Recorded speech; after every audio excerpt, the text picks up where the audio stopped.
పాకిస్తాన్ ఏకాక అయిపోయింది. పహల్గామ్ దాడి తర్వాత మరింత చాలా విమర్శలు వచ్చాయి పాకిస్తాన్ మీద. ఇప్పుడు ఆపరేషన్ సింధూర్ తర్వాత అవమాన భారంతో కుంగిపోతూ ఇక ఏం చేయలేక నిన్నటి అటాక్స్ మనం చూసాం. అంటే ఇప్పుడున్న పరిస్థితుల్లో అంటే పైకి భయపడుతూనే, ఆర్థిక సామర్థ్యం లేకపోయినా, సైనిక సామర్థ్యం లేకపోయినా భయపడుతూనే పోరాటం చేస్తోంది భారత్ మీద.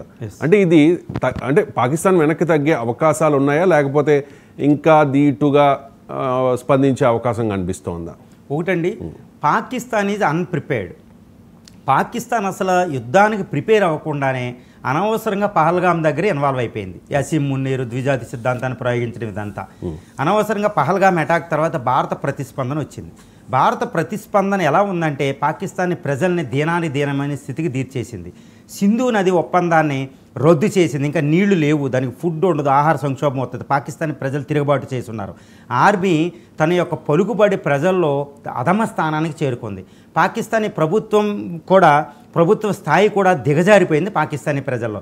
పాకిస్తాన్లో సివిల్ వార్ సిచ్యువేషన్ ఉంది ఇక్కడ Balochistan north western frontier province నుండి.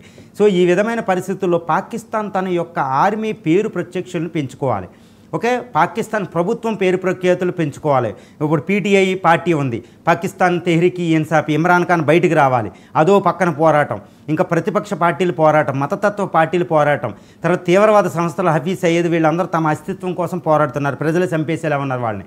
తర్వాత పాకిస్తాన్ షహబాజ్ షరీఫ్ ఇప్పుడు ఎన్నికలు జరిగితే అసలు జీవితంలో మళ్ళీ ఇప్పుడు గెలవరా అన్నట్టు ఉంది. అది పంజాబ్లో అధికారంలో ఉంది నవాజ్ షరీఫ్ గారి పార్టీ. సో ఈ విధంగా ఏంటంటే పాకిస్తాన్లో అందరూ అస్తిత్వానికి క్వశ్చన్ అనమాట. అంటే ఏదో విధంగా వాళ్ళ పేర్లు పెంచుకోవాలంటే భారత్ను బూచిగా చెప్పాలి, భారతదేశంలో మేము హీరోలన్నీ నిరూపించుకోవాలి. కాబట్టి పాకిస్తాన్ ఏంటంటే అసలు బలం లేదు, బలహీనమైన స్థితిలో ఉంది. కానీ అది పోరాడుతూనే ఉంటుంది.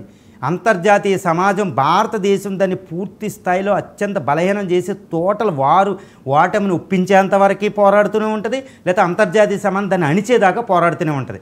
ఒకవేళ పోరాటాన్ని అది నిలిపినా, కొంతకాలం పాటు ఆపినా అది పోరాడుతూనే ఉంటుంది. కాబట్టి భారతదేశం చాలా జాగరూకతతో దాన్ని జవసత్వాలు లేకుండా రాత్రి కాళరాత్రి చేసినట్టు దాన్ని ఎక్కడికక్కడ జాగ్రత్తగా ఉండాలి. పాకిస్తాన్ మాత్రం తగ్గినా పోరాడుతూనే ఉంటుంది.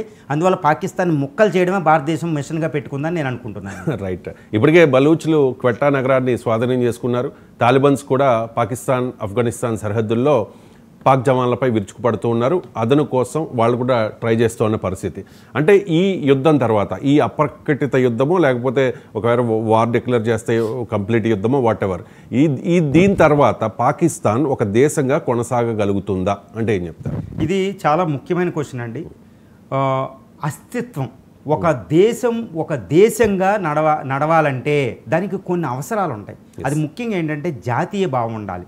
ప్రజల్లో, పాకిస్తాన్ ప్రజల్లో జాతీయ భావం ఉందా అది క్వశ్చన్. అక్కడ బలూచ్ అనేది ఒక దేశంగా పరిగణించబడుతుంది. నార్త్ వెస్టర్న్ ఫ్రాంటియర్ ప్రావిన్స్, ఇక్కడ సింధు ప్రజలు, ఇక్కడ పాకిస్తాన్లో ఉన్న పాక్ వాళ్ళు ఒక జాతి అంటారు. ఇలా జాతుల కింద పాకిస్తాన్ విడిపోయింది. అదేంటంటే ద్విజాతి సిద్ధాంతం మీద వచ్చింది. పాకిస్తాన్ పుట్టిందే ద్విజాతి మతతత్వం మీద పుట్టింది. ఆ మతతత్వాన్ని ఒక దేశంగా పుట్టిన తర్వాత ఆ పగలో ప్రతీకాలు పక్కన పెట్టి, మతతత్వం పక్కన పెట్టి జాతీయ భావం పెంపొందించుకోవడంలో అది విఫలమైందని తెలుస్తుంది. ఎందుకంటే 1947 నుంచి దాని చరిత్ర చూస్తే, ఇటు భారతదేశం చూడండి, భారతదేశంలో పహల్గామ్ అటాక్ జరిగితే పరిస్థితి ఎలా ఉందండి? తమిళనాడు నుంచి, కర్ణాటక నుంచి, ఇటు వెస్ట్ బెంగాల్ నుంచి బెంగాలీలు, గుజరాతీలు, తెలుగు ప్రజలు, ఇటు ద్రవిడియన్ ప్రజలు, అక్కడ ఉత్తరప్రదేశ్ నుంచి నార్త్ ఈస్ట్ ప్రజలు అందరూ ఏకకంఠంతో ప్రతిస్పందించారు. ఎందుకంటే భారతదేశంలో మేము భారతీయులు అనే ఒక భావన ఇక్కడ మతాల కంటే, రాజకీయాలకి కంటే, ప్రాంతాల కంటే, జాతుల కంటే, కులాల కంటే అతీతంగా పనిచేస్తుంది. అది ఇండియన్ డిఎన్ఏ అంటాం. అటు వేరే పాకిస్తాన్లో చూడండి, అటు పక్క పాకిస్తాన్లో చూస్తే అటువంటి భావన ఎక్కడన్నా కలిగిందండి? భారత్ వెళ్ళి పాకిస్తాన్ మీద మీకు అటాక్ చేస్తుంటే మేము పాకిస్తానీలు అనే భావన కంటే, ఇక్కడ భారతీయులు అనే భావన ఉంది, అక్కడ పాకిస్తానీలు అనే ఒక భావన కంటే మేము బలూచిస్తానని వాళ్ళే అటాక్ చేస్తున్నారు. నార్త్ వెస్టర్న్ ఫ్రాంటియర్, అటు తాలిబాన్ నార్త్ వెస్టర్న్ ఫ్రాంటియర్. పాకిస్తాన్లో ఉన్న పంజాబ్ వాళ్ళేమో ఆ సిమ్మున్నీరు వర్గం అయిపోయింది ఆర్మీలో కూడా. సింధు ప్రజలు బాబోయ్ అని వీళ్ళు. సో అక్కడ భావనే లేదు, ఇంకా అస్తిత్వం ఎక్కడ ఉంటుందండి?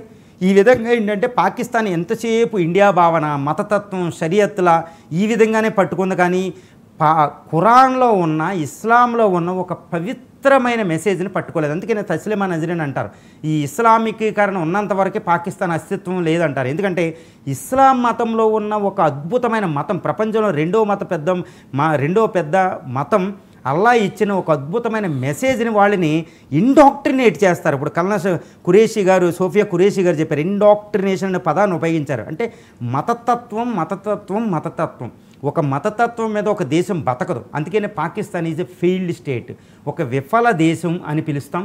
పాకిస్తాన్ ఎంత మాత్రం కూడా అస్తిత్వాన్ని నిలుపుకుంటుంది, కొన్ని దశాబ్దాలు అది అంతమవుతుందని నా ప్రగాఢ విశ్వాసం. ఇది జరిగి తీరుతుందండి. ఇక్కడ భారతీయులంతా ఐక్యంగా ఉంటే పాకిస్తాన్లో మాత్రం అటువంటి పరిస్థితి లేదు. ప్రజలు రోడ్డెక్కుతున్నారు. ప్రతిపక్షం పీటీఐ నుంచి ఇమ్రాన్ ఖాన్ను రిలీజ్ చేయాలని వాళ్ళంతా కూడా నిన్న అర్ధరాత్రి ర్యాలీ చేశారు. ఇక చివరికి పార్లమెంట్లో ఆ దేశ ఎంపీలే కన్నీళ్లు పెట్టుకుంటూ ఉన్నారు. ఒకసారి బయట ఎంపీ బయట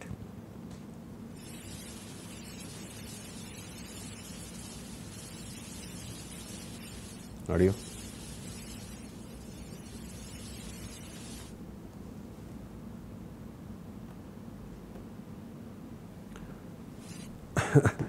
అది పరిస్థితి. సివిల్ వార్ వస్తోంది. ఇక అంటే ఒక ఇద్దరు గొడవ పడుతున్నప్పుడు ఒకరి వైపు కొంతమంది ఉంటారు, ఇంకొకరి వైపు కొంతమంది ఉంటారు.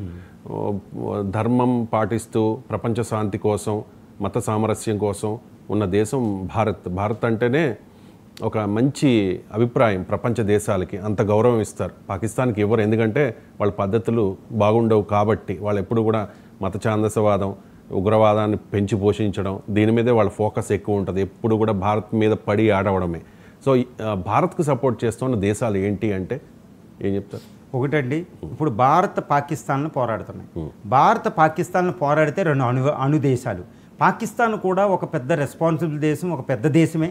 దానికి కూడా కొంతమంది ఫ్రెండ్స్ ఉన్నారు, శత్రువులు ఉన్నారు. భారతదేశానికి కూడా ఎక్కువ శత్రువులు ఉన్నారు, ఎక్కువ ఫ్రెండ్స్ ఉన్నారు. ఏదైనా అవ్వచ్చండి. కానీ పాకిస్తాన్కి సపోర్ట్ చేసే దేశాలు ఇప్పుడు ప్రత్యక్షంగా రాత్రి నుంచి కనపడడం లేదు. భారతదేశం దాన్ని చాలా తీవ్రంగా కూడా పరిగణిస్తుంది.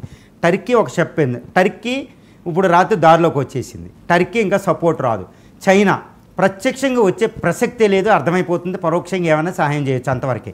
ఈ టర్కీ తర్వాత Islamic Organisation of Islamic Countries అని 57 దేశాల కూటమి ఉంటుందండి. ఇస్లామిక్ దేశాలు మతంపై ఆధారపడి ఉంటాయి. మతం అనే ఒక బ్రదర్హుడ్, ఇస్లామిక్ బ్రదర్హుడ్ అనేది వాళ్ళ అజెండా. కాబట్టి ఇస్లామిక్ దేశాలు ఏదో కంటి తుడుపుగా జరిగా దానికి ఒక స్టేట్మెంట్ ఇస్తే కానీ అవి సహాయం చేసే ప్రసక్తి లేదు. ఎందుకంటే సౌదీ అరేబియా మీకు ఫారిన్ మినిస్టర్ ఇక్కడికి వచ్చారు, ఇండియాకి సపోర్ట్ చేశారు, యుద్ధాన్ని ఆపడానికి ప్రయత్నం చేస్తున్నారు. చాలా పెద్ద దేశం ఓఐసీలో. తర్వాత ఇరాన్ పాకిస్తాన్ వ్యతిరేకం, దాన్నే తలమునకలైపోయింది. ఇండియాకే సపోర్ట్ చేస్తే ఇరాన్ దానికి అవసరం, ఎందుకంటే రష్యా ఇవన్నీ కలిసి ఉన్నాయి కాబట్టి. సో ఇరాన్ ప్రసక్తి, ఆర్గనైజేషన్ ఆఫ్ ఇస్లామిక్ కంట్రీలో పెద్ద దేశాలని ఇరాన్, సౌదీ అరేబియా సైడ్ అయిపోయింది. ఈ అద్భుతమైన దేశం మనకే ఉంది. సో ఈ విధంగా ఆర్గనైజేషన్ ఆఫ్ ఇస్లామిక్ కంట్రీస్లోని ఇండోనేషియా, మలేషియా ఇవి కూడా భారతదేశానికి సపోర్ట్ చేస్తున్నాయి. సో పాకిస్తాన్కి అక్కడికి వచ్చే దేశాలే లేవు. ఇక అమెరికాకి పాకిస్తాన్ అవసరం తీరిపోయింది, ఇండియా అవసరం పెరిగింది. సో ఈ విధంగా చూస్తే పాకిస్తాన్ అనేది ఏకాకి అయిపోయింది. వేరేజ్ ఇండియా చూడండి, మీరు చెప్పినట్టు ఇండియా అనేది అంతర్జాతీయ చట్టాలకి అనుబంధంగా ఉంది, సూపర్ పవర్ అయిపోతుంది. ఆర్థికంగా ప్రతి దేశానికి భారతదేశం అంటే చాలా అవసరం. ఇంక్లూడ్ ట్రంప్, చైనా కూడా పక్కన పెట్టలేని పరిస్థితి అనమాట. పుతిన్తో మంచి సంబంధాలు ఉన్నాయి. సో ఈ విధంగా ప్రపంచంలో అన్ని దేశాలు భారతదేశానికి సపోర్ట్ చేస్తున్నాయి. ఎందుకంటే ధర్మం పక్షాన ఒకటి ఉన్నాం. శక్తివంతమైన దేశం, ఆర్థికంగా మిలిటరీ పరంగా శక్తివంతమే కాదు, ధర్మం అంతర్జాతీయ చట్టాలను తూచా తప్పకుండా అమలు జరుపుతున్నాం. పాకిస్తాను అధర్మమైన దేశం, అక్కడ రావణుడు లాంటిది, ఇక్కడ రాముడు లాంటి దేశం. ధర్మం అంటుంది. సో ఇండియా అంటే ప్రపంచ శాంతి. భారత రాజ్యాంగంలో ఆర్టికల్ 51 ఉంటుందండి, అంతర్జాతీయ సంబంధాలు పాటుపడ్డమని ఉంటుంది, డైరెక్ట్ ప్రిన్సిపల్స్ ఆఫ్ స్టేట్ పాలసీలో అదే సూత్రాలు. దానికి అనుకూలంగా నడుస్తుంది. యుఎన్ చార్టర్కు అనుకూలంగా నడుస్తుంది. ఐక్యరాజ్య సమితి చార్టర్ ప్రకారం హ్యుమానిటేరియన్ లా, మానవ హక్కులు, ఈ విషయంలో తిరుగులేని దేశం అమెరికా. అన్ని దేశాల